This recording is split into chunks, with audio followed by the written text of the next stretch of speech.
All right. Good morning, ladies and gentlemen. Please take your seat.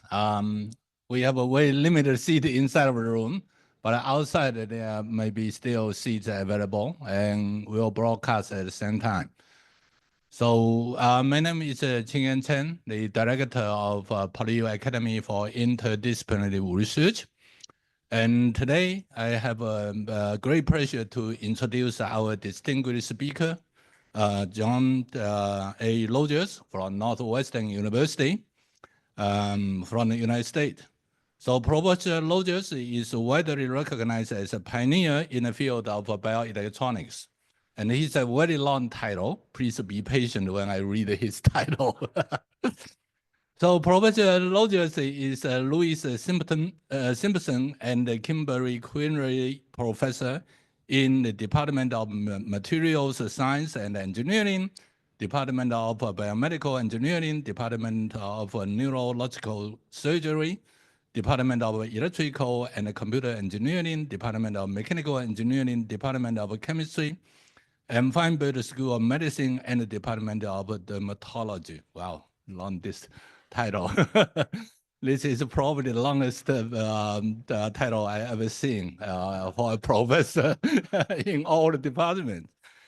Yeah, and not only that, and he's also a founding director of the Query Simpson Institute for Bioelectronics, an interdisciplinary organization that supports research at the intersections of engineering, science, and medicine, developing biocompatible electronics, photonics, and microfluidics technology for the human body across the broad scope of applications.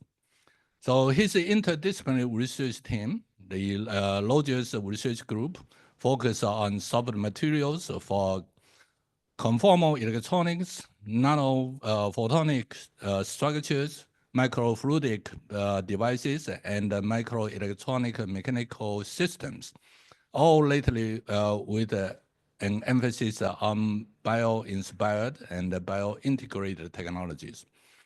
So Professor Rogers has co-authored nearly 1,000 papers in peer-reviewed journals.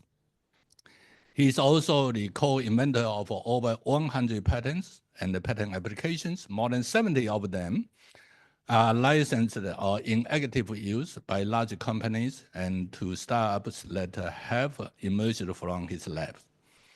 So his research has been recognized by many awards, and the recent one included the Zinn Prize from the Science and Technology Integration from the National Academy of Sciences in 2022, and the IAAA Biomedical Engineering Award in 2024. Professor Rogers is also an elected member of many prestigious professional associations. He is also one of the probably less than 2,000 people who have been elected to all the three U.S. National Academy of Sciences, Engineering, and Medicine. So without further ado, ladies and gentlemen, please join me in welcoming Professor John A. Rogers. Okay, well, thank you very much for that kind introduction. It's a real pleasure and an honor to be here, actually, and to have a chance to give this pair distinguished lecture in this really beautiful venue. The scenery is just amazing. And so I've always thought Hong Kong is one of the most beautiful cities in the world. And so I'm glad to be back here. It's been a year and a half maybe since I last had a chance to visit. But it's great to be here, but also to see some former group members who are on the faculty, various universities in Hong Kong doing extremely well, creating some really serious competition for me. So that's a little bit of a problem, but try to figure that out. I see a lot of colleagues and friends, and most importantly, I'm joined by my best collaborator of all time, Yonggang Huang, who's also on the faculty at Northwestern. And so it's a tremendous opportunity to share with you some of the things that we've been thinking about in research as the title suggests, kind of the frontiers of integration of technology with biology. But I also try to sort of tailor this particular presentation to this audience and to this pair distinguished lectureship and particularly maybe give you some insights into what we'll be discussing at the workshop later this afternoon, which I think will be a really great event. And I would encourage you all to come back and listen to our ideas around collaboration and interdisciplinary research, and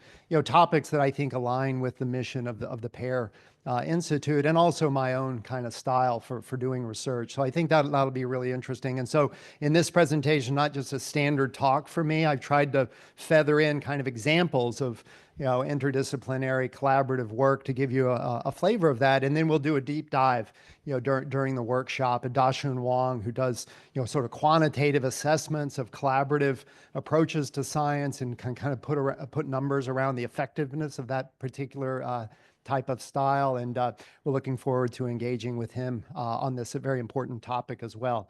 But as far as the actual scientific content of my talk, I'll begin with a background and give you a sense of motivation and context, kind of what we're trying to do. I think translation is an important part of the PAIR mission. It's certainly something we think a lot about. So doing academic research, but where successful outcomes can represent the starting point for development of technologies that can be more broadly useful beyond just published papers, to technologies that can really benefit mankind. And I'll try to give you an idea of where we are in that process around a couple of different technologies. Epidermal electronics, something we've been working on for a long time, and we really have a lot of traction around deployment and global scale use of those kind of technologies. Try to give you a sense of the fundamental engineering principles behind them and the collaborative nature of that work.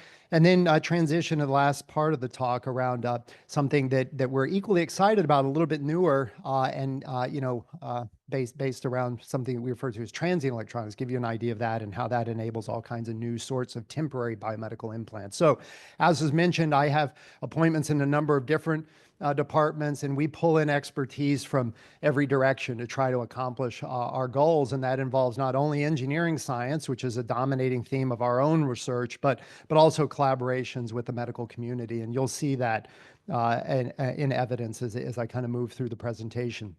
So before I dive into the details, I should just mention that we have an institute as well. It's much smaller, I think, than the PAIR Institute, but it has a lot of similar goals.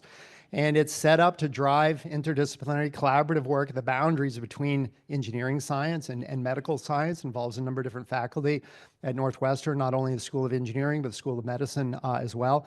But it also has an endowment that allows us to do things at a pretty high technology readiness level. So we can not only publish papers, but we can actually build systems that we can deploy into the medical community to understand how these new ideas could benefit patients. Is kind of the scheme. So I just wanted to provide that as context. I think there's a lot of alignment around perspectives and goals that we have with the community here. And I think that's very, very, very powerful. I just wanted to highlight that.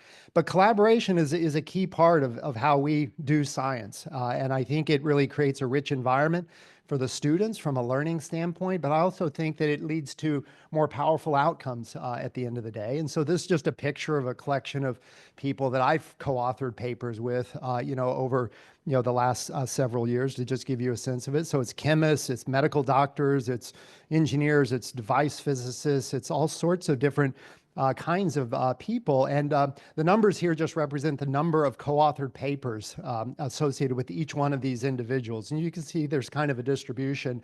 I highlighted in the upper left Yonggang Huang, because he's in a whole nother category. So it's not just tens of papers, but hundreds, literally, 400 co-authored publications, and with more coming. So I don't know where we're going to end up, Yonggang. Can we get beyond 500? Almost certainly. I don't know where it's going to end up, but it's been a wonderful relationship and a very powerful team, of my group and his group working together over 2 decades, and it's not just papers, but also papers that people care about, in the sense that they, have pretty powerful citation record as well. And so I've been making the following statement, and if anybody has proof that I'm wrong, I want to know about it, because I don't know how to search this exactly, but I think by those metrics, 420, 100,000, that this is the most productive collaboration, pairwise collaboration, in the history of academic research. So anybody has information to the contrary, I would love to hear that. But that's my belief anyway. This is not only collaborative, it's not just me and Yonggang, obviously, it's our teams. And so I really want to focus also on the students and the postdocs who actually do the work, and they're very interdisciplinary and collaborative and working across boundaries and so on. I think it creates a very powerful, rich environment for learning how to do this kind of research, and I wanted to mention that. So as I explained, there will be a workshop after this presentation. You should definitely come to that if you want to hear more about this very powerful approach to academic research based on collaboration. As I mentioned, Da-Shun Wang will give a really interesting talk on quantitative assessments of this style. Yonggang and I will give a presentation. We'll kind of tag team that a little bit. And then there would be a broad-ranging open discussion period where you can ask us questions. And I think Da-Shun will serve as the moderator on that. So that's just by way of advertisement. So let me just dive into the actual content of the presentation. So I mentioned at the outset, we've been focused on the development of classes of electronics that can merge and coexist over long periods of time with soft living tissues, with a focus on the human body, but also deployable in animal model studies of basic questions in biology, use with small scale tissue constructs for the same sorts of purposes. And so it's become known kind of, and referred to as a field of bioelectronics. That doesn't really capture all of it because we're thinking about not only electronics, but microfluidics and micro electromechanical systems and optoelectronics. So microsystems technologies in general, adapted for and designed for integration with the human body ultimately. And you can think about that in the context of the human brain, pretty obvious. Everybody's aware of neural interfaces. Neuralink has really kind of popularized that whole notion, but figuring out ways to distribute electronics on the surface of the brain or inject electronics at point contact locations in the depth of the brain to provide a two-way communication channel for controlling the behavior of the brain and reading out processes associated with thoughts and actions and so on. But we're interested more broadly. If you figure out how to do brain interfaced electronics, you'd immediately think about how you could deploy those same kinds of ideas in the context of other vital organs of the body, the heart, the spinal cord, the liver, the pancreas, the kidneys, the lungs, all places where we found opportunities for integrating active electronics. And I'll kind of focus from a translational standpoint. The most immediate opportunities are devices that integrate with the surface of the body, the skin. And I'll try to give you a sense of what that's all about. But a lot of the same ideas that apply to skin integrated electronics can be leveraged for these advanced implantable systems. And so let me start with skin, but let me just try to sort of highlight and drive home what the challenges are. So if you think about man-made micro and nanosystems technologies, spectacularly sophisticated, ubiquitous in modern life, very successful for the applications for which they were originally designed. But if you think about microsystems like integrated circuits or like microfluidic lab-on-a-chip type technologies, they're great, but they have common features from an engineering standpoint. They're all very planar, whether it's a semiconductor wafer or a plate of glass.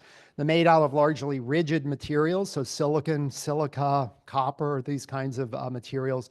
And from a geometrical standpoint, they exist in the form largely of 2D dense multi-layer constructs, and that's all fine. But if you take a look at microsystems, nanosystems that exist in biology, they're radically different. Here's examples from the brain, and these are all sort of obvious things, but I just want to highlight them because it represents a dramatic mismatch between existing man-made devices and those that have emerged from evolutionary processes in the living world. So if you think about an analog to integrated circuit technology, maybe you think about neural circuits, and they have a much different architecture and they operate on the basis of much different principles, but they're very powerful for computing and doing intelligent responses to environmental cues. You think about vascular networks, also in the context of the brain, much different than lab-on-a-chip type technologies. So they're curved, they're compliant, they're made out of hard materials, co-integrated with soft materials. They don't exist in 2D dense multi-layer structures, but rather 3D open frameworks. And so the problem statement then from the standpoint of engineering science is how do you bridge the gap? How do you make microsystems that we can create ourselves look more like biology to facilitate that long-term integration. And so the statement in the context of integrated circuit technology is, how do you develop a system that offers the kinds of capabilities you find in silicon integrated circuit technology, but in formats and made out of materials that allow for persistent integration in, on, or around soft living tissues? So that's the problem statement. Those could be permanent implants or permanent devices, or they could be temporary, and really focus on temporary in the last part of this talk. And they could be static from a geometrical standpoint, or they could be moving, for example, to accommodate patterns of growth and evolution of living tissues. So that's what it's all about. And we kind of have three broad streams of work within that kind of context, within that problem statement. And so for bioelectronics, we think about how to integrate with living systems. We have platforms that are soft and biocompatible as unique defining characteristics, skin-like devices, again, for integration with the skin or any kind of surface of an internal organ. We can think about bioresorbables. So you think about living systems, they're intrinsically time dependent, they're transient, they're healing and they're moving and they're evolving. And can you create classes of electronics that can accommodate those time dynamic changes? In particular, can you develop devices that dissolve in biofluids to serve kind of a temporary need for biointegration? And I'll describe exactly what we have in mind there and the basic engineering science around how to do that. And then I think Yonggang gave a pair distinguished lecture last year around this third topic, which is to think about how can we create open 3D sort of architectures of electronics, microfluidics, and optoelectronics to allow kind of a volumetric level of integration with living systems beyond surfaces or point contact locations at the depth of a tissue. And so I won't say anything about 3D. You heard about that already from Yonggang.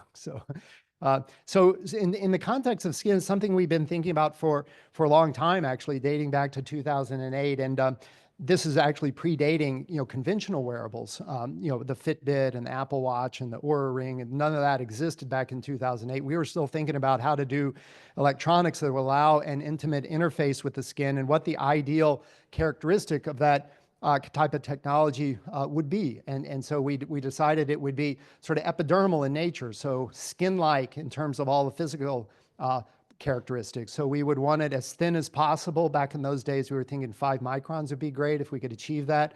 Ultra light from a aerial mass loading standpoint to avoid sort of inertial effects that could cause discomfort at the skin interface.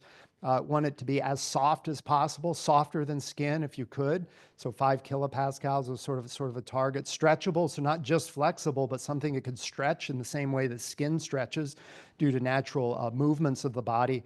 But then at the same time, you'd like the device also to be air and water permeable to accommodate transepidermal water loss and to avoid the accumulation of moisture or biofluids at the interface between the electronics and the skin. And you'd want it to be waterproof as well to avoid degradation in the properties of the electronic components. And so over time, we sort of kind of figured out how to do that. And I'll just give you an overview of what's worked well for us. So if you think about this kind of technology, like a kid's temporary tattoo in terms of the format, you might think, well, I'm going to have to use plastic materials as alternatives to silicon for the semiconductor, for example, or maybe I'm going to need to use carbon nanotubes for the interconnects, and maybe I'm going to need to use 2D materials for the sensors. And maybe you do, maybe you don't. I guess we spent a lot of time thinking about those sorts of strategies, and I think there's wonderful opportunities for academic research along those lines: polymer semiconductors, 2D materials, nano tubes, and graphene, and so on. But at the same time, we're interested in things that can translate in sort of a rapid fashion. So we're thinking from a practical standpoint, what's likely to produce the most powerful results in terms of things that could go beyond an academic setting and just papers. And so what we, and by we, I mean my group and Yongang's group, we're able to discover is that if you make silicon super thin, you can make it flexible. That's pretty straightforward because the bending rigidity scales with the cube of the thickness. So instead of a silicon wafer, we like silicon nanostructures. And that's pretty obvious. Thick enough to support the kind of electronic functionality you'd want to achieve, but thin enough that it becomes very flexible. And so you can take these sort of material elements, you put them on a sheet of plastic, for example, you can immediately build very high performance, flexible electronics. But that's not the full challenge. If you want to do biointegration, you have to think about not only flexibility, bendability, but also systems that can stretch from the standpoint of an end-to-end strain that could exceed 10, 20, 30%. And the way to do that is you take these ribbons and then you bond them to an underlying soft elastomer material. You bond them not in a flat geometry, but in a wavy one. And in this kind of geometric configuration, when you stretch or compress this hybrid hard soft material composite, the geometries of those wave structures can change in a way that avoids fracture-inducing strains in the brittle silicon material. So you have silicon for the electronic properties, you have silicone for the mechanical properties, and that turns out to work pretty well. And so this was kind of the first high-impact paper that resulted from collaboration between my group and Yonggang's group. I don't want to dwell on this, but again, just to sort of highlight the key collaborations that have allowed us to move forward in this area, and we'll talk a lot more in detail about that during the workshop. But that was the first one, I think is 2006 science paper, sort of the beginning. And what we realize is that a lot of these efforts really require a deep understanding of the mechanics, not just the material science, which is sort of my core expertise. And we can do funny things with silicon, and we know silicone chemistry, and could bring these things together. But how do you understand the quantitative aspect of the physics of what happens when you bring a very hard material into contact with a very soft material? And so this is an example. We published the first paper, and then Yonggang went to town and really uncovered all of the fundamental physics aspects, and we published that in PNAS. And so really establish a powerful feedback loop. So the theory can inform the experiment. Sometimes we stumble across something in an experiment, and then we understand that from a theory standpoint, and sort of go back and forth like that. Turns out to be very powerful. So one of the things that became obvious is you don't have to consider just this out-of-plane wavy type of geometry to get stretchability. You can exploit in-plane wavy geometries as well. You can do both at the same time. You don't have to think about just straight individual strips of material, but 2D mesh architectures, which you'd ultimately need for connectivity in a circuit level. And from the standpoint of the physics, Yonggang was able to put together 3D finite element models that would allow us to dial in the geometries of these serpentine structures, so we could create in this hard, soft sort of metamaterial composite consisting of these strips which contain silicon modulus, intrinsic modulus 150 gigapascals with an underlying silicone substrate modulus of 50 kilopascals. You put that together in a careful way, guided by theory, then you can develop a composite structure that stress strain properties quantitatively match to those of skin. And so you really dial it in very carefully by combining experiment with theory. And you can actually do more than that. If you look at this graph, so this is measurement of skin. You can kind of see it there. The tangential modulus at low strain is about 160 kilopascals, but as you continue to stretch it, you get sort of an increase in the effective modulus, and that's pretty common in biological materials associated with the collagen fibers that dictate the mechanics. And so then the question is, well, can we get even fancier and really design these metamaterial hard soft composite structures to match not only the linear stress strain response, but the full J-shaped characteristic in terms of the mechanical properties. And it turns out we can do that. In fact, Yonggang developed inverse algorithms that allow us to say, here's the J-shaped stress strain curve we want to match associated with a target location for mounting on the body, whether it's the skin or the brain or the liver.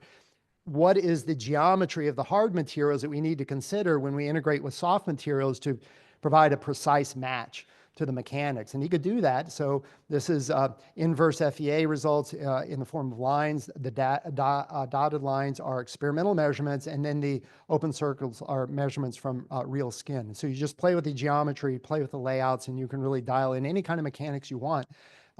And without moving away from silicon, that's the most important thing, because as soon as you do that, you move away from half century of scientific knowledge on how to build silicon devices and an incredible manufacturing infrastructure that's already built up around consumer electronics gadgetry. So it turns out to be very powerful.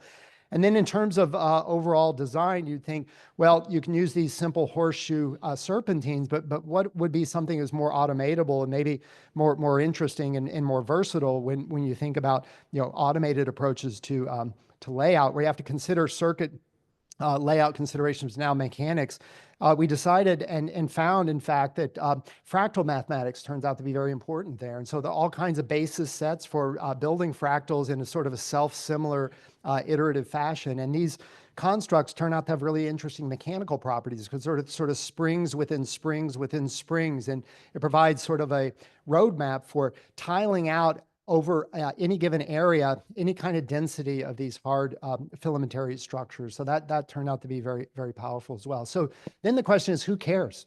You can do all this stuff. You can make stretchable electronics. Like, what are you going to do with it? And why is it interesting? And we decided medical applications were most powerful opportunities. And in order to do something, you really have to think of the system level, not just the materials and mechanics, but now the circuit layout considerations all taken together. So from a material science standpoint, you think about these constructs as hard, soft, hybrid material systems, but they're also active pieces of electronics that can perform functions that are relevant to patient care.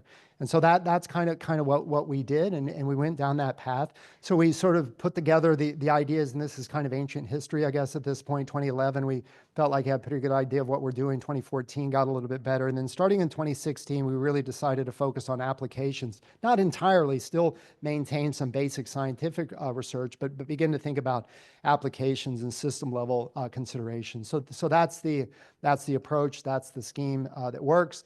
This was the first paper, I guess, on this epidermal electronics, and it really accelerated and expanded the interactions between my group and Yonggang's group because we felt like we were onto something that was going to be useful, and we decided to place a big bet on this as an important direction. So if you think about medical, what's the most compelling opportunity for a technology like that? Let's just assume it can work. What are you going to do with it? And we decided vital signs monitoring of premature babies would be a great area to focus because these are patients that require 24/7 monitoring of all vital signs because they're very fragile health status. And the way that that's done is with technologies that were originally developed for monitoring adults.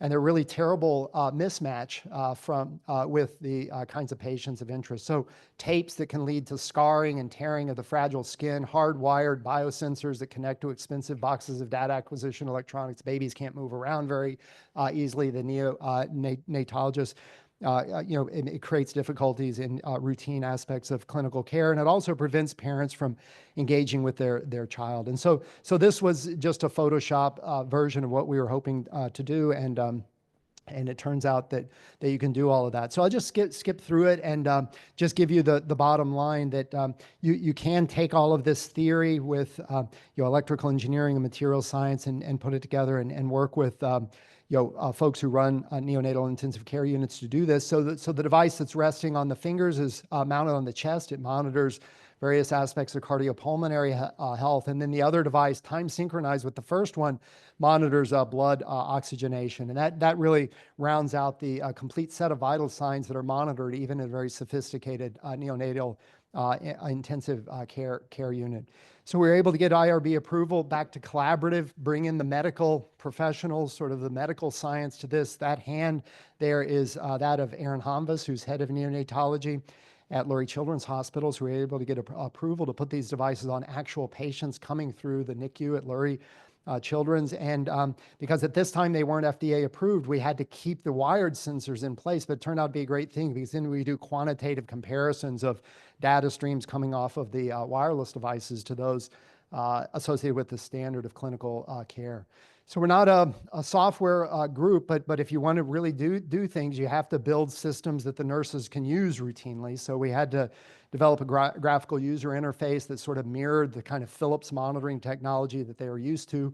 And we did that and mounted devices even onto babies at 26-week delivery. So 24 weeks is the edge of viability. So that's about as small and as young of a baby that you will see in NICU. So we did about 200 no adverse events, able to benchmark the performance. And this is the kind of data that flows out of that. A little bit different design. I'll come back to that in a second. But this is the data. So you see the ECG, two-color photoplasmography. We actually have a high bandwidth accelerometer measuring heart sounds, motions of the chest wall cavity. And then from all that data, you just distill it down to parameters that the nurses actually track, which is heart rate, SpO2, respiration rate, and temperature. although I think there's a lot more insights that could be developed by looking at the raw data. This is the standard of care and the place where you need to start. So we did quite well in the neonatal intensive care unit. We actually expanded into the pediatric intensive care unit, older babies, but still benefiting from a wireless alternative to traditional wired-based systems. And so this is a baby in Princess Women's Hospital. You see the device on the chest, the one on the foot. They were operating in a wireless battery-free fashion. So there's an antenna mounts in the chair in this case. That's throwing power via magnetic inductive coupling to both of those devices and also pulling data out of them using backscatter techniques. So that's kind of what it is and how it works. And so back to interdisciplinary collaboration, you want to do something in this space. It really requires almost all expertise in traditional fields of academic engineering research, but it also requires the medical community. You can't get anything done without engaging with the doctors. So this was the paper's 2019, so it's 45 co-authors, but across material science, mechanical engineering, electrical, biomedical, computer science. There's some algorithms that we use for in-sensor computing, and so we used computer scientists that I collaborated with back at University of Illinois, but also dermatology, neonatology, pediatrics. The doctors are important, but the nurses are probably more important because they have a much better hands-on feel for what's going to work, what's not going to work, and we really relied on them for a lot of insights into how to do this. So that was spring of 2019. We were shortly thereafter contacted by program managers at the Gates Foundation, Save the Children organization, asking whether we could adapt those devices for economically sustainable deployment into lower and middle income countries, which seemed like a really compelling area of opportunity that we weren't initially thinking about. But if you consider cost as a performance metric, then it creates all sorts of interesting engineering topics for research. And so we were able to engage with them. They provide quite a bit of funding and also boots on the ground to allow us to deploy into these countries. And starting in end of 2019, we have been deployed into India, Pakistan, Zambia, Kenya, Ghana, and Rwanda lately. So that was an adapted version of what I just described to allow for the economics to work out and allow for the devices to be robust enough for multiple cycles of use so you can amortize the cost of the device out of the cost per patient monitoring day. And so I won't go through the details of that, but it uses a lot of the same principles that I already described to you. And so those are the kinds of data streams that are possible. This is the first training session in Zambia. This is December 2019. A couple of my students are at the front of the room there. These are healthcare workers in Zambia. We're training them on how to use the devices. And the deployments have persisted continuously up to the present time. And so I spent a week in Africa with the team. In this case, it's a startup company because at some point it outstrips what you could do with grad students and postdocs. So we moved the technology into a startup company, but a very lean engineering product-oriented startup company. And so I was there for a week just three weeks ago. And so we were in Lagos, Nigeria, Kigali, Rwanda, and Nairobi, Kenya. And some pictures of the teams here. I think that's me right there. It's a couple of the guys here, training session, and then team of nurses that we're working with. So I won't go into the details here, but my understanding is the PAIR organization is interested in translation and sort of counts that as a kind of a valuable outcome, and we do as well. And so I won't go to the details, but like I said, we just launch a startup company. They can do FDA regulatory approval. They have staff engineers that allow things to be taken up to the next level. So they're deployed in 20 countries. A lot of statistics here. Partnerships with large medical device companies as well turns out to be very, very important. We have a partnership with Draeger and Space Labs on that. So that's epidermal electronics. I'll spend the rest of my time on this notion of transient electronics and try to give you a sense of what that's all about. It's distinct, complementary to, but distinct from the technology I just mentioned to you. But as a segue to talk about that, I'll just remind you again that the ideas that I just described to you for integration on the skin can apply to integration on the surfaces of internal organs. And so we've been interested in the brain, sort of a motivation that I described at the beginning of the talk. And so we've done things with neurosurgeons. That's why I have an appointment in neurosurgery, actually for brain interface devices, things that interface with the heart. So if you're thinking about demonstrations and scientific publication, tremendous range of opportunities opportunities, we're also thinking about like, what's it good for? If all of this stuff can work out well in the lab, what kind of impact would it have on patients? And you can think about sort of two classes of applications for these kinds of devices that interface with internal organs. One would be use in a operative setting. So during a surgery, use the devices to monitor the health of an organ or to guide a resection procedure, or as a surgical tool itself, pattern electrical stimulation, RF ablation, all these kinds of things. In those contexts, you would really only need the device to interface with the tissues over a time frame comparable to that of the operation itself. So maybe a couple of hours, 3-4 hours, something like that, maybe shorter, but kind of in that range, less than a day, let's put it that way. That's interesting. And so we're working along those lines. The other set of opportunities would be as permanent implants. So thinking about this device that interface with the surface of the heart, maybe a fancy pacemaker, for example, something that could monitor electrophysiology on the surface of heart, pick up an early sign of an arrhythmia, and then stimulate in a way that would eliminate the arrhythmia, just as a concept. But in those cases, you would like the device to last the life of the patient. So then you're talking about tens of years, probably, maybe 50, maybe you design it to last 100 years. So a couple of hours to several decades would be the time of integration. So those are the two cases that are kind of obvious. Interested in both of them. But what we didn't realize when we first kind of got into this is there's a whole set of applications that involve time for integration in between those two limiting cases. So more than a few hours, far less than a few decades, a few weeks.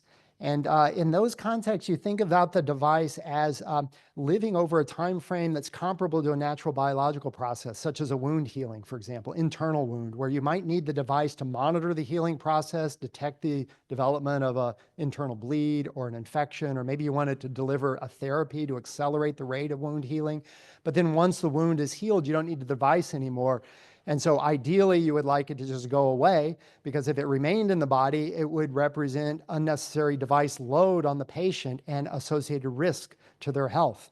And so to avoid the need for surgically extracting it after it's no longer needed, maybe you want to build it out of materials that just melt away, is the idea. So it'd be like a resorbable suture, but instead of just providing a very simple mechanical function, it could provide full electronic capabilities in stimulation, sensing, drug delivery, all sorts of things. So we got interested in that. And so this brings me back to this slide, where I sort of highlight in, on, or around soft living tissues, but now permanent or temporary. Let's focus on temporary, dynamic systems that have a time-dependent characteristic associated with them.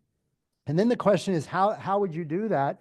You think about all of the engineering emphasis around consumer and industrial electronics has been to build the systems with infinite lifetime, no degradation and characteristics, no change in the material properties over periods that could be 100 years, something like that. And the community has essentially realized that goal, which is pretty amazing. But now we're saying, let's think about like the opposite to that. Let's think about materials that would allow the devices to survive, but then totally disappear after a certain time frame. So totally different sort of orientation around a future of electronics that could be complementary to conventional electronics, but serving these additional applications in, let's say, environmental monitoring or biomedical engineering.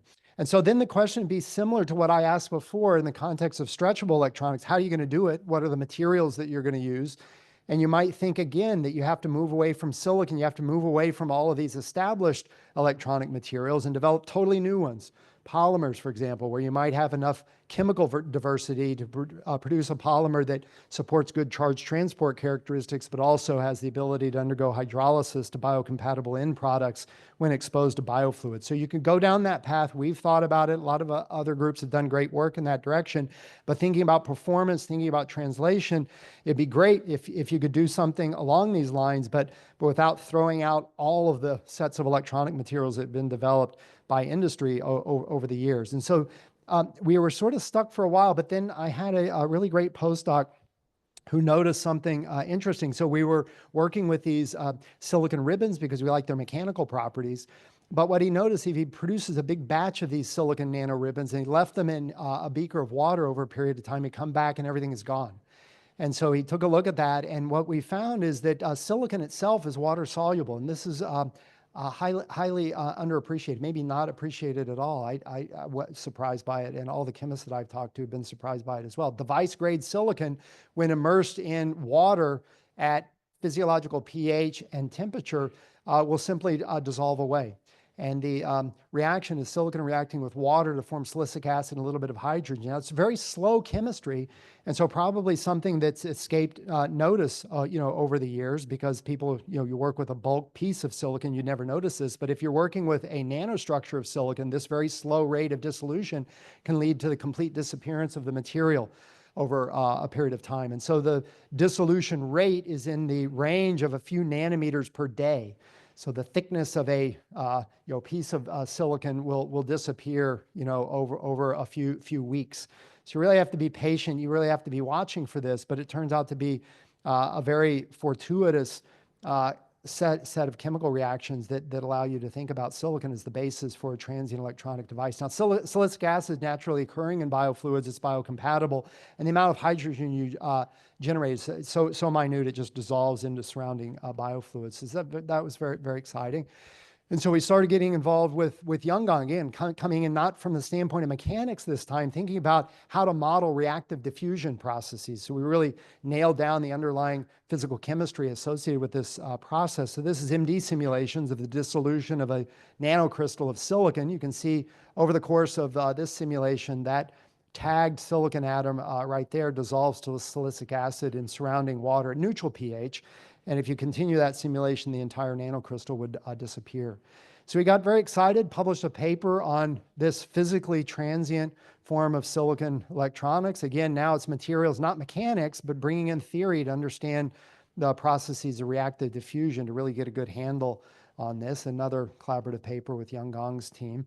And then we kind of went crazy. This is like 10 years ago, but we went crazy and developed a complete set of semiconductor materials, dielectrics, interconnects, substrates. You put it all together, you can build bioresorbable electronics with extremely good performance characteristics. Still silicon technology, so you can do everything that you would normally expect to be able to do with a silicon wafer technology, but now with this unique defining characteristic that it will dissolve in water and biofluids.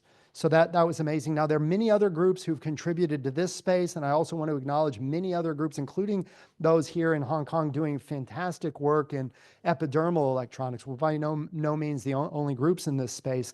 I just highlighted our own work, but we try to capture all of the various chemistries that have been reported by other groups in this recent Chemical Reviews article. If you're interested, you can kind of dig into that.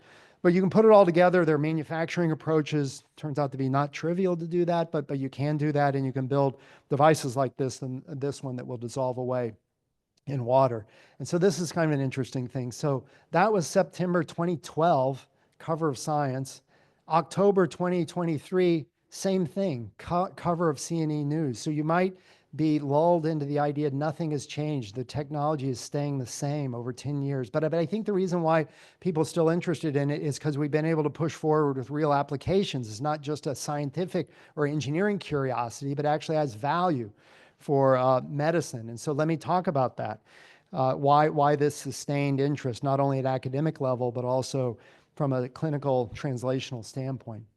So what can you do with this? You can do a number of different things. Here's an example of a set of things that we're doing in a technology we're referring to as bioelectronic medicines. It's like a medicine, but it's not biochemical in its basis for operation. It's electronics, it's engineering. But it's similar to a medicine in the sense it's not in the body forever. You eventually excrete it out. And so that's why we refer to it as a medicine. I won't go through all of these. Just focus on maybe the most recent one that we published recently and we'll be publishing again very soon. That's in cardiac pacemakers. So here's an example that was brought to us, a clinical need, unmet need for patient care by cardiac surgeons. And it turns out if you have a structural heart failure or valve failure, you go into an emergency room and they'll do open heart surgery to address those cardiac conditions. And then at the end of the surgery, what they do as standard of care currently is they'll insert a pacemaker lead. So it's a lead. It's basically an electrode that interfaces with the surface or the interior of the heart, and then it will pass through the surface of the skin to an external power supply to allow the surgeons and the healthcare providers to pace the heart during the recovery period if that turns out to be necessary, because that's a critical risk period for the patient. If the heart rate drops below a certain level, they can activate the pacemaker, pace the heart up to a normal level. But after the patient has recovered, you don't need that pacemaker anymore. You have to basically pull it out. And there's risks associated with that surgical extraction process I'll describe in a second. And so these are surgeons who are aware of our capabilities in bioresorbable electronics. They ask us, could you develop a wirelessly controlled pacemaker built out of resorbable materials so we don't have to worry about pulling it out after it's no longer needed, and we don't have to have that tether and that transcutaneous connection to an external power supply. And so that's what we end up doing, and put that together. So this is the risk. So if you have, this is a pacing lead, so it goes, this is the interior surface of the heart. It could be mounted on the myocardial surface as well. If you leave it in for a couple of weeks, is the risk period following an open heart surgery, fibrotic capsule will develop around the lead. So that when you go to pull it out, you tear the scar tissue, which is fine in principle, but in many cases, tearing the scar tissue also leads to tearing of the healthy tissue. And that can cause an internal bleed.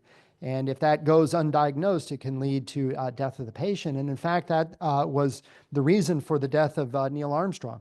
So you can look this up on Wikipedia, but he had a bypass surgery and the nurses removed his temporary pacemaker. That caused an internal bleed that wasn't initially recognized, and he passed away as a result of that. So the bioresorbable wireless device is designed to eliminate that particular risk without sacrificing the basic functionality. So this is what you can do. To do that, I won't go through the details, a lot of engineering here, but this is a wireless antenna for power harvesting and control. We have an RF silicon nanomembrane diode for rectifying the AC power harvested by that coil. Then we have a smoothing capacitor, and then electrode leads that interface to the surface of the heart is kind of the way that it works. It's thin. It's not too large. It's maybe larger than you ideally would want. Limited by the size of that coil because you need to harvest enough power to do the pacemaking. But it's thin and flexible, so it has a lot of nice features in that sense. Anyway, we've demonstrated on small, medium animal models. We've also used human hearts from organ donors. So we've demonstrated that can capture cardiac rhythm even at a human scale. And this is something that we're interested in. Now, you also think about you need an RF power supply. You also need some way to monitor the heart rate so you can determine when you need to do the pacing. And so what we found is you can actually combine the epidermal electronic platform I described to you before in the form of a chest-mounted patch with the bioresorbable module that serves that temporary pacemaking functionality. The patch on the surface of the skin is monitoring electrocardiogram, so it's tracking the heart rate. And then we use the computational resources on the Bluetooth system on a chip to determine whether that heart rate is above or below a user-defined threshold value. If it's below the threshold value, then this system will automatically, in a closed-loop fashion, activate a coil that transmits power in a pulsatile form to the implanted pacemaker to pace the heart rate back up to the natural rhythm. So that's the way it works. This is a demonstration in an animal model, so it's a rat model. And in this case, we deliver a drug that artificially causes a reduction of the heart rate, and that's what you can see here. And this is the set threshold. So if the heart rate drops below that, then the system will automatically start pacing the heart back up to this healthy level here. It stops pacing, it looks at the natural heart rate. If it's still below, it paces again, bounces back and forth like that until the heart rate just recovers naturally above that threshold and it stops the pacing. So that works pretty well. Now, the one disadvantage is a little bit large. Not too large to be useful, but you might like it to be smaller. You can create very tiny ones. Maybe you could inject them through a syringe, or maybe you could mount multiple pacemakers at different locations across the surface of the heart. And I had a great postdoc who had background in battery technology, but before I mention that, this is another co-authored paper with Yonggang. Now it's materials mechanics, reactive diffusion, and medicine. It's like pretty much everything is in this paper, but that worked out pretty well. But this is the result of that work by the postdoc with battery expertise. And so she said, why don't we just include a power supply on the device itself? We don't need the coil. We don't need the RF power transfer scheme.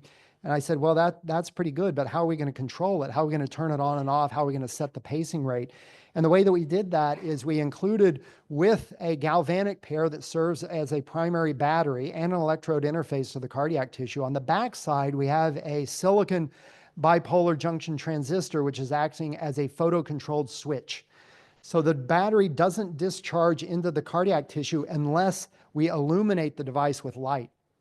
And so instead of a patch, a skin-mounted patch that provides a coil interface to the implanted device, we have a patch here measuring ECG and heart rate, and then we have a near-infrared LED that allows us to illuminate that silicon BJT, a bioresorbable device, obviously, and activate this self-powered pacemaker. So I think that's the world's smallest pacemaker. It'll publish here in a few weeks in Nature. And it's small enough, you can sprinkle them around multiple different locations of the heart. You can create wavelength selectivity, multiple LEDs, control them independently, and you can inject them through a syringe. So that's kind of where we're headed. And yet another collaborative paper with Yonggang and his team. Again, materials mechanics, reactive diffusion, medicine, optics here as well. I guess I didn't list that. Yonggang's team has done all the optics simulations, how the light penetrates through the tissue and illuminates the device. Is really nice paper. I'll be excited when that publishes. So anyway, that's accepted and will appear soon. So with just 2 or 3 minutes left, I'll make a few additional kind of concluding comments. So as I mentioned a couple of times, we're a very collaborative group, not just Yonggang, we work with other people too. And so this is a list of the people who are involved in the work that I described to you. So Yonggang, by far the most prolific and most intense collaborator, but Igor Efimov on cardiac science, John Torkelson on materials, Sung-Hun Jin, former postdoc on circuit design. But it's that interface to the medical community that's really guiding almost all of our activities, application-oriented, translational activities. Anna Fenninger, Rishi Arora, and Amy Pollard, Debbie Weissmeyer, Steve Zhu. And so those are the paper numbers with these guys. Again, near 400 with Yonggang, but these have been great collaborators over time, all enabled by this institute to enable this interdisciplinary, translational, collaborative work. And I think that's a very powerful mechanism for us, and I think it kind of mirrors what you guys are doing here with PAIR, and so it's one of the reasons why I'm really happy and honored to be here. But let me just conclude with one final comment is like, why do you do this kind of research? And my feeling is it's the best model. It's the best way to do research. And I got my career start at Bell Laboratories, which in my view, and I think by various types of metrics you can kind of think about, is probably the world's most successful research laboratory of all times, and unlikely to be superseded is my belief. This is the Murray Hill facility. I was there from 97 through end of 2002. So as many of you know, it's where the transistor was invented, the laser, the solar cell, CCD, information theory, on and on and on, fiber optics. If you think about prizes, 10 Nobel Prizes, 6 since 1997. So 10% of all Nobel Prizes in chemistry and physics went to one laboratory since 97. It's just crazy numbers if you think about it. It's not a huge lab either, but that's evidence that this kind of goal-oriented, translational, collaborative, interdisciplinary style, it works. It works at the very highest levels, you know, and that's why I'm very passionate about trying to reproduce this kind of environment to the best that I can do in an academic setting. So it's a lot different, and you can't really do it, but you can kind of think about that. This is a ceremony that we had in April of last year at Murray Hill to celebrate the 10th Nobel Prize for the labs. Lou Bruce developed, the basis for semiconductor nanocrystal science. So he won the Nobel Prize in chemistry in 2023. There he is. The small cohort of former Bell Labs people were invited to participate in this ceremony. I was very honored to be one of them. That's me right there. I think I'm wearing the same clothes, actually. But it was an amazing event. By the way, Bell Labs doesn't exist anymore, so this is all kind of historical. But they do have a facility. This is the auditorium there. But if you think about others who were there, notable people, Moonji Buende is a co-winner of the chemistry prize with Lou Bruce. Others, Eric Betzig won chemistry in 2014, also former Bell Labs person. There's Horst Stormer. He won when I was at the labs. He was my lab director for the fractional quantum Hall effect. And Bob Wilson even came back, and he won for background radiation in 1978. So just an incredible cohort. But it was translational. I think the biggest difference between Bell Labs and academic research is sort of goal-oriented, and you have various people making comments about Lou Bruce and his prize. And this one I thought was really, really interesting. So this is Horst Stormer, one of the smartest guys you'll ever encounter, condensed matter physicist. He said, Lou, I want to congratulate you on your prize, but I have to admit that I'm jealous because your prize, Lou's prize, actually led to something of practical value, which is sort of display technology, right? So quantum dot displays, and Horst Stormer's was more fundamental science in the form of fractional quantum Hall. So I thought that was kind of interesting, and also kind of mirrors the translational orientation that maybe you guys are thinking about here. So one final comment. So this is my boss from Bell Labs, Pierre Wiltsius. He's now Dean of Science, University of California, Santa Barbara. He told me something really interesting. It sort of stuck with me, which is that great things flow from exceptional people. So students, postdocs, and collaborators, ideas and research opportunities are plentiful, but exceptional people are not. And I think that's a really powerful statement, and I think it's reflective of the Bell Labs style as well, and something that I like to think about. And I've been very lucky to have been able to work with exceptional people like Yonggang right here, and many, many incredible students and postdocs coming through the group over the years. And just as additional evidence that this style works at a high level, these are statistics from my own group. So number of grad students come through, postdoctoral fellows. The total number of former lab members who are professors at research-oriented universities, 153 at this point, 52 in the US, 60 in Korea, 20 in China, 3 here in Hong Kong, a 4th will arrive end of March. So you guys are very lucky to have some super outstanding people coming here as well. And then various other places also. So 85 different universities, 16 countries, 13 different departments. So I think this is a powerful style, and there's lots of evidence kind of for that. So with that, I'll just conclude. And I want to acknowledge Yonggang, his team, my guys over time. This was a picture of a joint group meeting that we had. We look a little bit younger in those days. We're there. But thank you very much for the great collaborations, and thank you for your attention. Thank you very much. It's a great lecture. Now we'll start the Q&A period. And now I will just invite Professor Chen to be the moderator.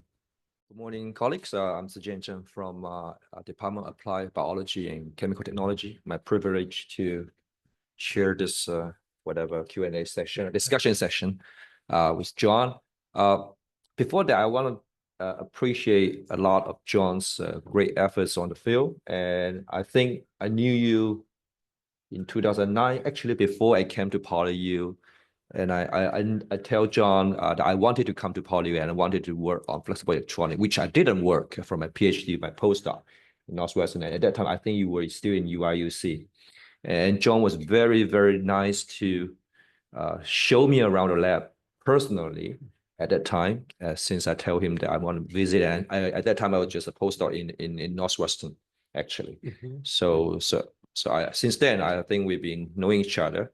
And I've been discussing with him about my progress and my projects, ideas, and now we work, try to collaborate on some projects. So yeah, I think we have plenty of questions, I guess.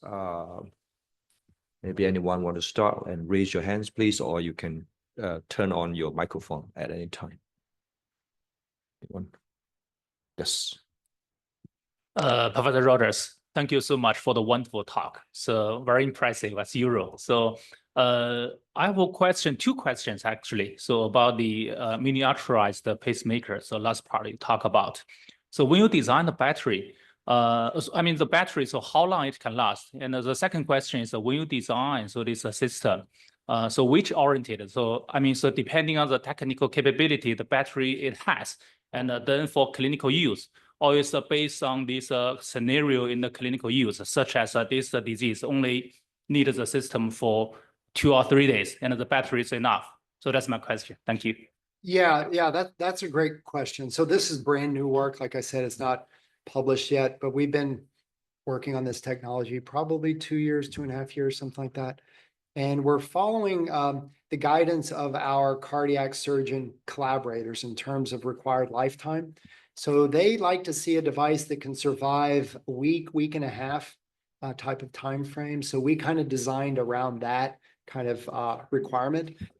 So these devices can pace continuously over about a week and a half, but that's probably more aggressive than the devices would ever be used. They probably just used for intermittent pacing, not continuous pacing. So I guess we've over-engineered things a little bit. But the lifetime really depends on the choice of metals for the galvanic pair, as you probably can appreciate. So the biofluid is acting as the electrolyte between the two metals, so the dissimilar metals. We've looked at magnesium molybdenum as a pair, magnesium zinc, magnesium molybdenum trioxide as a pair. So the choice of metals provide different sort of operating lifetimes. The size of the device also, you might imagine, would determine the kind of the capacity of the primary battery. So that represents another engineering parameter that you can adjust to hit the requirements. But the super tiny, I have some devices actually in my backpack if you're interested in looking at them. They're smaller than a grain of rice, might be more comparable to like a sesame seed, very, very tiny. So we're pretty excited about that. But there is some versatility in terms of materials and geometry. But what we have seems to address that particular need. But I think maybe more broadly, these are just little electrical stimulators. You don't have to think about them exclusively as cardiac pacemakers. You could think about them as spinal cord stimulators or stimulators that could interface with the peripheral nerves, or maybe you can inject them down in the brain, for example, and stimulate different locations in the brain. And like I said, because they're so small, they're providing very little burden to the organs with which they're integrated. So you sprinkle them around all sorts of different places, right? And control them. You add a narrowband filter on top of each one, then you can use a wavelength division multiplex strategy to kind of control things. The other thing I didn't mention that you can do now with these devices is you can integrate them with all kinds of passive but well-established biomedical implants. So one thing that we've looked at with collaborators, Igor Efimov and his cardiac surgeon, Eric Reitken, is integrating them on a TAVR valve frame. So these are trans-aortic valve replacement surgeries that are designed to replace faulty valves, but it consists of a kind of a metal cage structure and then an artificial valve that's supported by the cage.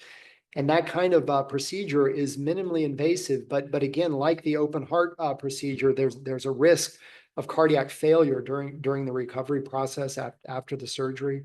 So we can just adhere these tiny devices to different locations on that metal framework, and then use that as the basis for pacing the heart. So it's delivered with a catheter.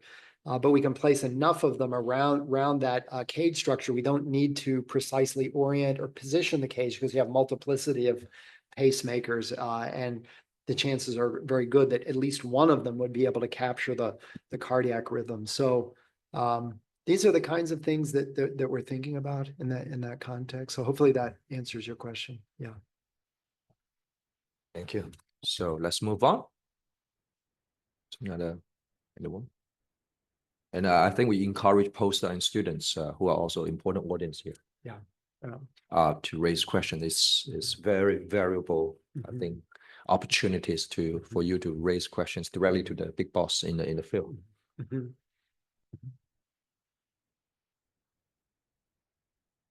Yes, Professor Liu.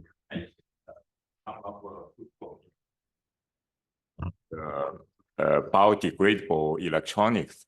And you also mentioned you have done some work on optics. So did you do any biodegradable optics materials, and what? Yeah, that's a great question. So we have done bioresorbable optical fibers, for instance, as a way to interrogate various kinds of implantable devices that operate on the basis of a spectral shift or color change. So we have done that. We published a paper on a zinc oxide LED because zinc oxide is bioresorbable to zinc hydroxide. It will dissolve away. So we did pulse laser deposition of zinc oxide on silicon wafer substrate and built UV LEDs out of that. Really terrible LED though, probably not that useful for applications. So gallium nitride is not bioresorbable. Gallium arsenide is probably not biocompatible, with the arsenic. So I guess we don't have a great option for a light emitting device that's also bioresorbable. So if anybody has any good ideas for that, then that's kind of a missing component right now. So the optical structures that we've looked at are all passive. So we've done molded silk fibrin. You can form like holograms that are bioresorbable, different kinds of reflector structures, multi-layer narrowband reflectors using stacks of silicon nitride and silicon dioxide or silicon oxide in general, because silicon nitride dissolves to silicic acid and ammonia, and silicon dioxide dissolves to silicic acid, very similar chemistry to silicon. So those have large index contrast, and so you can do multi-layer reflectors. But yeah, LEDs, we don't have anything. Silicon's pretty good photodetector, so you can do that. But because it's an indirect bandgap material, you can't make a very good light emitter out of silicon. It's sort of obvious. So if anybody has ideas, zinc oxide's not that great. That would be very helpful. But we don't have it right now. Yeah. Yeah, Professor Rogers, very inspiring. You talked about epidermal electronics, and you mentioned that it's important to be permeable and waterproof, and because but I see it's basically a membrane you have used. Yeah. Can you share, how do you actually engineer to make this sufficiently permeable, especially when the patient is sweating? Yeah, we did it in kind of a dumb way. We just made the silicone substrate thin enough. It's somewhat water vapor permeable to begin with.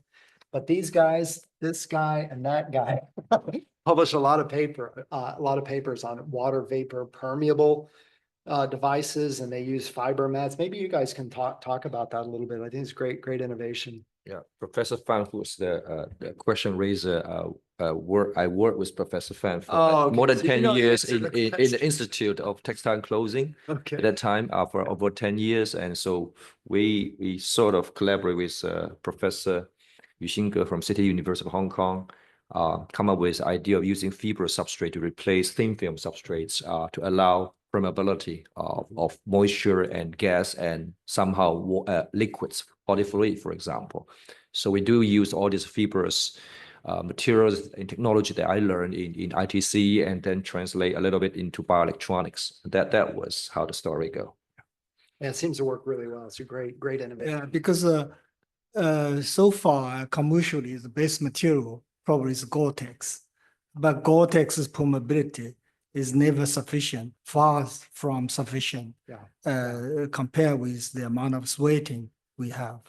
Yeah, so, it's a real problem. I mean, I think their permeable substrates help to some degree. I don't know if it solves all the problems, but just to give you a sense, when I was in Lagos, Nigeria, just a few weeks ago, their hospitals are not even air conditioned, and it's super hot, super humid. We're focused on maternal fetal health in our engagements with that hospital, and keeping the devices on these pregnant women is challenging because they're sweating a lot, especially when they're in labor, because it's physically taxing and they're in a hot and humid environment. And so our devices are not sufficiently permeable to accommodate sweat in that context. So it's been a challenge. The one way that we've addressed that is to use a fabric-based adhesive, where the adhesive is cut to a size that's larger than the device itself. And so the wicking action associated with the fabric moves sweat from underneath the device out to the periphery where it can evaporate. That helps. I don't know if I would say that solves the problem completely, but that's a strategy that we played around with. But it's a big challenge. that's very clever, but how to integrate the electronics maybe with the Yeah. textile That would be itself better. of the Yeah. fiber itself. That would be That better. maybe make it more breathable. Yeah, definitely you. be a better strategy. Yeah. Thank you. I would like to put a little bit supplement to that because exactly that's a big question as Professor Fan and you discussed. So we did it in two things a little bit. One is to develop a wet adhesive that allows you to have a very strong adhesion even there is a huge sweat, and therefore when you do sports and in extremely humid conditions, even though there are lots of sweats, make sure that the device can stick on the skin firmly, and that allows that a normal functionality. The second one is that we create some kind of one-way transfer diode structures or one-way water transfer structures that allow faster transportation of liquids from the skin interface to the air interface, and that allows us to spread out quickly, not to the peripheral, but in a large area, I think in a similar manner, and that allows us to evaporate the sweat or water more effectively. So I think we have also done some of those in this area. I will also comment that sweat is not always a bad thing. You can capture sweat, and there's all kinds of biochemical markers of health in sweat. So we have a whole separate set of programs where you have microfluidic devices that are capturing the sweat, and you do different kinds of chemical analysis of constituents in sweat. So in those cases, we can build devices that remain, well adhered to the skin, even during vigorous physical exercise, but over a fairly narrow time period. Typically, a competition or something, maybe a few hours, something like that. So it's not really solving the problem that you're talking about, but it's kind of related in the sense that we're taking advantage of the sweating in a sense. So maybe you combine the textile electronics with some kind of capture and analysis, and you have an electronic microfluidic system. Maybe that's an area of opportunity that would be interesting. Okay, so I think we still have little bit time. Yes. Sorry, I have another question. You in your bioelectronic devices, quite often you need to send the signal in and out, and you do it wirelessly. Did you have any challenging in sending the signal out? Yeah, it can be challenging. I guess many of our implants operate in the high frequency regime, so 1 to 30 megahertz, something like that. Tissue absorption at those frequencies is pretty much negligible. And so that tends not to be a problem. But if you want to operate at Bluetooth frequencies, let's say a couple of gigahertz, it is a problem because there's a strong absorption by water and soft tissues. So antenna design becomes an important aspect of system design in those cases. So I guess we don't have any great advances, I would say, in antenna design, just careful about keep out zones and things like that. You can do a lot on the receiver side in terms of amplification, large receiver antennas, but we're not a electromagnetic kind of design group. Maybe that's a good task for Yonggang. He hasn't done a lot of RF simulations beyond those in this HF regime, not so much in far field, gigahertz regime. I would say that's a challenge worth additional thought, because it is a limiting consideration in some cases. Some cases we have a deep implant, we just run wires out to an antenna that's closer to the surface of the skin. If you're a couple of centimeters down, you're probably okay from a practical standpoint, standard Bluetooth technology. But if you're deeper than that, it becomes an issue. So we do pig model studies, for example, implants that interface with the kidney. We're looking for early signs of kidney rejection following a transplant operation, working with nephrologists. And so there, the pigs, we have to mount the phone on a vest that goes around the pig in order to get good enough communication. We can't have a remote located phone for exactly the reason you're talking about. So it becomes a little cumbersome, for those kinds of studies. So yeah, if there's anybody with antenna design expertise, I think this is an area where we could use some help, maybe the broader community as well.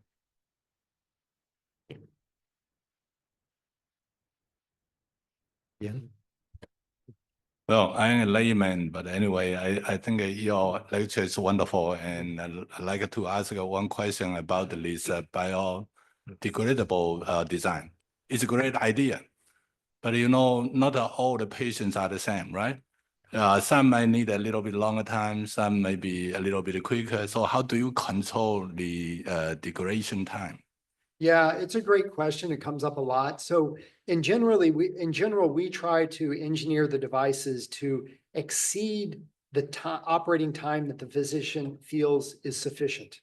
So maybe by a factor of 2, over-engineer it in a sense of lifetime. So there are 2 timescales that are important.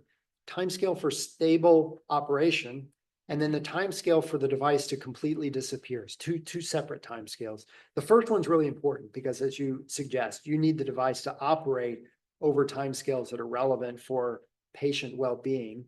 But then the second timescale is a little less stringent in the sense that it could disappear over 6 months or 9 months, 3 months. Doesn't really matter too much. You want it to completely disappear quickly if possible, but if it stays around, then that's typically not a big problem, especially with these very tiny devices. The risk to the patient is pretty minimal. So we design the lifetime primarily by choice of encapsulating material, the chemistry of the material that's isolating the electronics from the surrounding biofluids. So the chemistry and the thickness of that encapsulating layer turns out to be very important, because once that layer, which has to be bioresorbable itself, once that layer is compromised in the sense that water has penetrated through that layer, or the layer has dissolved to an extent that you have pinholes or openings where water can penetrate through that encapsulation layer and begin to degrade the active materials in your electronics, you don't want to have to expect the device to operate reliably in that regime. Once the active materials start to degrade, we don't want the device to need to operate anymore, because the properties will shift and drift in ways that we can't anticipate. So I would say the biggest materials challenge with transient electronics right now is with that encapsulating layer. It seems like it's not the sexiest thing. It's not the semiconductor, it's not the conductor, it's just the insulating layer that's serving as that biofluid barrier. So we've looked at a lot of different things. I think probably it's not a completely solved problem. For certain cases, we can do it. But for instance, we've been interested in electrical stimulators to accelerate healing of bone at a fracture site.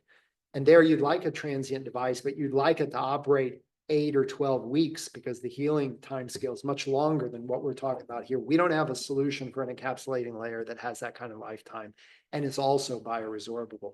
Now, what you really want, and what we don't have, is a mechanism by which we can trigger the resorption. So right now, all the devices are made out of materials that themselves will start to dissolve at some rate immediately upon contact with biofluids. And so then you're just playing a game of thickness and chemistry, but it's dissolving away immediately. What you would really like is a device that could last forever in the body until you flip a switch, maybe an electromagnetic pulse or ultrasound or something. And at that point, the device degrades rapidly. That would be the best scenario, but we don't know how to do it. We have a couple of ideas, but for now, I think we can kind of limp along with the strategy we're using and sort of address certain requirements. But ultimately, and again, this is a request for anybody who's interested in doing research in this area. If you have a triggerable bioresorbable material, that'd be very powerful. Thank you. Phong. Okay, thank you, Professor John Rogers, for giving us a very nice talk. So you demonstrate the smallest pacemaker. So how can you supply the power, and how you can use it? How long time you can use it? Yeah, so there are kind of Thank two you. components to the devices. Again, I have some in my backpack. If you want to take a look, find me afterwards. It's one component provides the electrode interface to the heart, which you need for pacing the heart. So 2 separate electrodes, a cathode and an anode.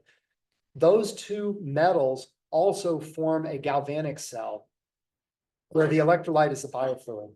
So that's the battery. That's the power source. It's the electrodes themselves that are powering the device. So that's one part of the device. That's the top side.